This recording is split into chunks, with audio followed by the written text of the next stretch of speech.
an excuse, there's your rebuttal right there. And by the way, it's just the nature of life. We will all come to a point where somebody puts us in a tough situation and you'll have a choice to make. Am I going to find a way to get through this and achieve what matters to me? What else can I do mentality? Or do I go the other direction and say, not my fault, nothing I can do, and I give up? Two people can be confronted with the exact same challenge, same barrier, same obstacle, and end up with completely different results. It's a mindset. How bad? On the behaviors you want to see that you know if we do more of that, it helps us become a more effective team. And that's how you move this middle. You know, it's all about this whole mindset of flawless execution, a highly accountable culture. Principle one is getting really crystal clear on the critical few. What are the critical few results in addition to the whirlwind that if we achieve, put us in a better place? Principle two is about acting on lead measures. The P&I means what's predictive and influenceable. What are the actionable things that I know are predictive and influenceable that if I do that, will move us closer to the result? Not the lag measure, you want lead measures. The third principle is all about setting up that winnable game. It's the scorecard. Where do we stand today against the metric we have to achieve? When do we have to achieve it? So I can make a decision every day about what I can do to help us get closer to it. And the fourth is cultivate a culture of accountability. So we just spent 90 minutes talking about accountability. When you can do that, that's when you shift that bell. That's when you get more people. You wanted to. It's human nature, gang. I'll tell you what, when you push something on somebody, it is human nature. They will push back if they don't understand, believe, buy in, and if they're not engaged, they will push back. And that's what you see. How many times have you had to roll a new process or system out and you get this pushback? It's human nature. How many of you like to be told you have to change? How many of you are married? It doesn't work so well. Think about people you know who consistently achieve and exceed the results they want. They're always up here with that mindset of what else do I need to do to get the result I want. And it's about ownership. If you want it badly enough, there's always some small step you can take to get closer to the result. It's how bad you want it. If you don't want it, of course you'll find an excuse why you can't do anything. Just consider this, you don't have to answer it. How much time do you personally, or your team, or your department, or your organization spend wallowing below the water playing the blame game? And just realize you will never achieve a desired result while you're playing. Whose job is it on a football team to recover a fumbled football? Why is it everyone's job, Dan? Because you're a team. What else? Anybody? Better chance with what? Better chance with more people. Keep going. Why else? Why is it everybody's job? Say that again. Because we want the ball. Why do we want the ball? Because we want to win. You finally got to it. What's the must-achieve desired result for a football team? Win the game. Every single player is crystal clear on why they're there. When they line up 53 players on the sideline, there isn't one that's standing there saying, I'm not quite sure why we're here today. They're crystal clear on why they're there, to win the game. So they go above and beyond their job description to help the team achieve the result. If number one in that picture is a wide receiver, what would his job be as a wide receiver? To catch the football. So if there's a fumble ball, like in the picture up there, does number one stand around and say, man, we should have had our fumble recovery guy in on that play? There is no fumble recovery guy. You go above and beyond your job description. You jump on the ball because you're crystal clear on what's most important, the result to win. Again, go ahead, Bob.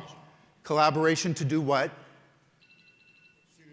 To see the big picture, to recognize our realities. The only way we can see all there is to see is to come together as a team.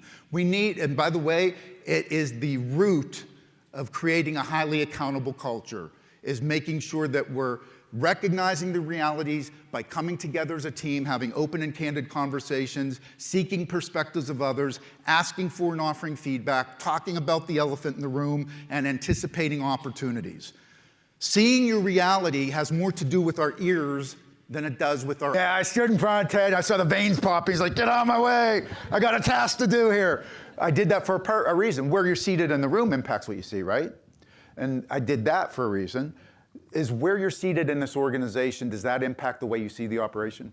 Have any of you been put into a new role or new responsibility and you suddenly see things completely different? Yeah, you have a brand new perspective. Were any one of you in this room able to identify all 30 objects? No, but if we kept going, we would have got them all. So you tell me what's the learning there? If no one person is able to see the full reality, what's the learning? The only way you can see your full reality, first key to accountability, recognize your reality. The only way you can see your full reality is to rely upon others' perspectives, open and candid feedback, open and candid conversations, talking about the elephant in the room. It's the five best practices under recognized. And just embrace this and internalize this. You'll be better off than when you walked in the door today. Every action you take personally is an experience for everybody around you, everybody watching you. It is either reinforcing what they already believe about you, or you are creating a new belief they will hold about you. Same thing holds true for a department. Every action and experience your department creates for others is developing beliefs people have about your department. And you need to be cognizant, am I creating experiences that are going to foster beliefs that are going to help me get the results I want or help my team get the results we want? Or am I inadvertently creating experiences that are going to foster beliefs that will potentially hold us back? The experiences you create. Going back to that model, we live in a sea of sameness right now. There's a lot of choices out there. It's the experiences that you create as an organization that will differentiate you. You know, any Starbucks fans in here? It's crazy. And I'm a Starbucks fan as well. And it's funny because where I live in Pittsburgh, so you know, you can go to a Sheetz or 7-Eleven or Wawa or wherever geographically you are, whatever your store is, and get basically the same cup of coffee, and it costs you a quarter of the amount it costs at Starbucks. Yet at Starbucks, we're willing to pay $30 for a cup of coffee because of the experience.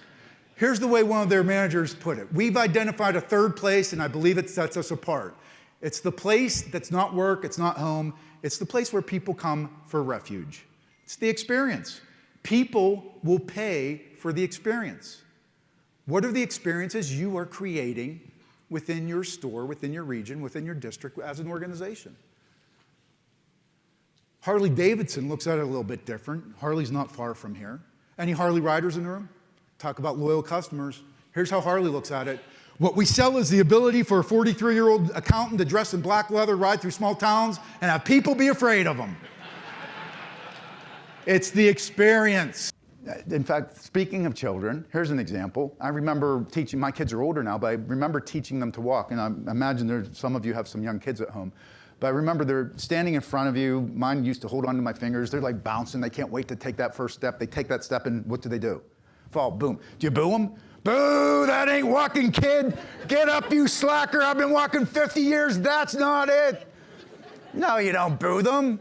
You give them appreciative and constructive feedback. You say, hey, here's what you're doing really well. Keep doing that. And here's what you can do to be better. Take your time. Move slower. Keep your balance. It's the combination of appreciative and constructive feedback that moves people forward.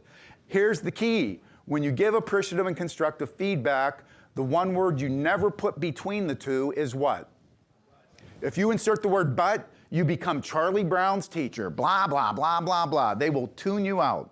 It's simply, here's what you're doing well. Keep doing that. Here's what I think you can. Here's 3 elements, and this applies to every one of us individually, your team and your department and your organization. If you can't answer these questions very clearly and vividly in a sentence or two right now, work on it.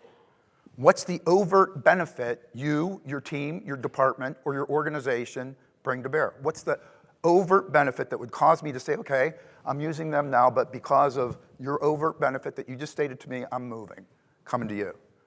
If you can't answer that, work on it. Love change. Oh, come on, Carl left the room, didn't he? You don't have to put those hands up. Yeah, what we found about people that love change, the following is usually true. I understand the change, I believe it's needed, I'm bought in, it's the right thing to do, I'm engaged, I know how to make the link between what I do and where we need to go, and I can get my people engaged. That's how most people like that type of change. How many like this type of change? You better get out there and make it happen. You better roll that new system out. You better get them to change. How many like that type of change? Yeah. You like that type of change. But think about often what the job is of a leader or a manager or a supervisor. Fail to create focus, alignment, and passion and energy and engagement around what's really, truly important. How do we get to the next level? That's what propels us to, you don't want to be one of the 3 companies that were up there. You don't want to be a Kodak, you don't want to be a Nokia, and you don't want to be a Blockbuster. They were tinkering on the whirlwind. You want to focus on what are the top 2 or 3 results right now, the critical few results that if we make this a reality, propels us to a better place and secures our position in the new world of work. It doesn't mean those 11 to 20 aren't good ideas. You know, they're all good ideas, but you need to focus on those 11 to 20, what are the 2 or 3 right now, based upon our circumstances, that we have a window of opportunity. If we achieve them, we're in a better place. And once we nail it, then we pull one of the 11, 20 in and replace it. Those aren't going to go away. And the problem with those new ideas and those great ideas, do they come to you at the beginning of the year and say, here's a neat pile and here's the order you need to approach them? No, they don't. They come at you daily as a boss. You have people coming to you all day. We need to do this, we need to try that. And we try to do it all. And guess what? It's one of the reasons the most execution of key strategies fails, because we try to do too much. Percent of the time, individuals and organizations are not crystal clear on the most important results that we have to achieve as an organization. So Andy, coming back to my buddy, can I hold you accountable to achieve a result if it's cloudy or vague or unclear in your mind? How could I do that? And how would it make you feel if I'm holding you accountable to deliver a result that you didn't even know existed? It would be frustrating, would it not? We can't expect people to voluntarily choose to take personal accountability to help us achieve a result if we're not crystal clear on what that is. You know, it's like telling folks within an organization, we need to be a world-class organization. Well, that sounds great, and everybody's going to buy in and say, that's wonderful, but exactly what do I need to do to help us get there? My younger son, Nick, when he was 10 years old, was viciously attacked by a wild dog when we were on vacation in Mexico. To this day, he's 23, 13 years later, he's petrified of dogs.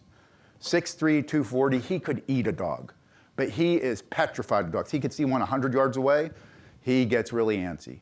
We've tried a lot of good experiences over the years with Nick and dogs, stuffed animals, neighbors' dogs, family's dogs. He wants no parts of dogs. We were body surfing last summer. He and I were out in the water, and I see this guy strolling down the beach, tossing a tennis ball to a dog that was no bigger than a loaf of bread. I'm thinking, oh, what's he gonna do when he sees the dog? He turns around, sees the dog, starts hyperventilating, goes into a panic attack, nearly drowned me by pulling me under the water. His belief about dogs is so deeply embedded in his brain, it may never shift.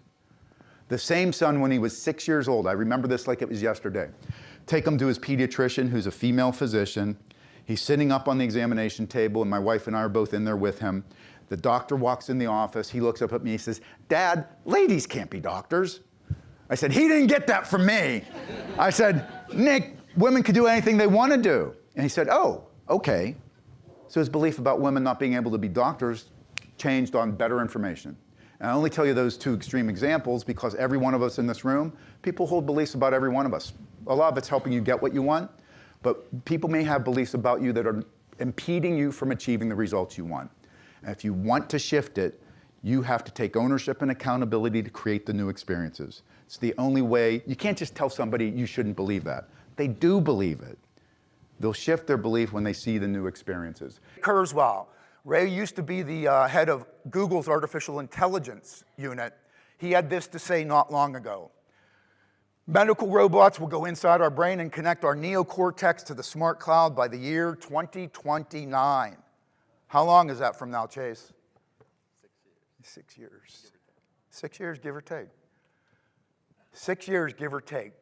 Some people right now are saying with what's happening, I was reading some stuff from Elon Musk the other day, he thinks it's going to happen sooner, and it's almost the singular. Charles Darwin, and that is so on spot. It's not the strongest of the species that survives, nor the most intelligent, but those that are most willing and able to adapt to change. That applies to individuals, it applies to teams, it applies to departments, it applies to organizations. Those of us that innovate, that adapt, that embrace change, that constantly build new skills, develop new competencies, will thrive in what we call this new world of work. Paranoid with that big eyeball staring at you up there, but this is absolutely positively true. Every single one of us in this room, we are all being thoroughly scrutinized at every single moment. Every shrug of your shoulder, every blink of your eye, we are being watched. And the actions that we choose to take are sending messages to those around us. What are those messages? How are those being received by those around you? Let me ask all of you really quickly, by show of hand, how many of you in this room view yourself as a leader?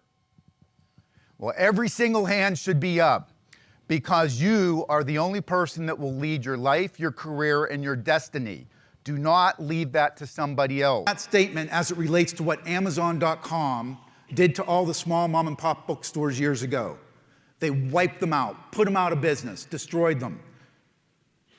There's destructive and disruptive competition out there in every industry looking to take your market share. And if we're complacent, if we're too focused on managing and not enough emphasis on leading our organizations, we're in jeopardy. In and of itself will not necessarily produce desired results. We want folks coming to work every single day focused on the results that are vitally important to my team, my department, or the organization. And that's where you want them to focus.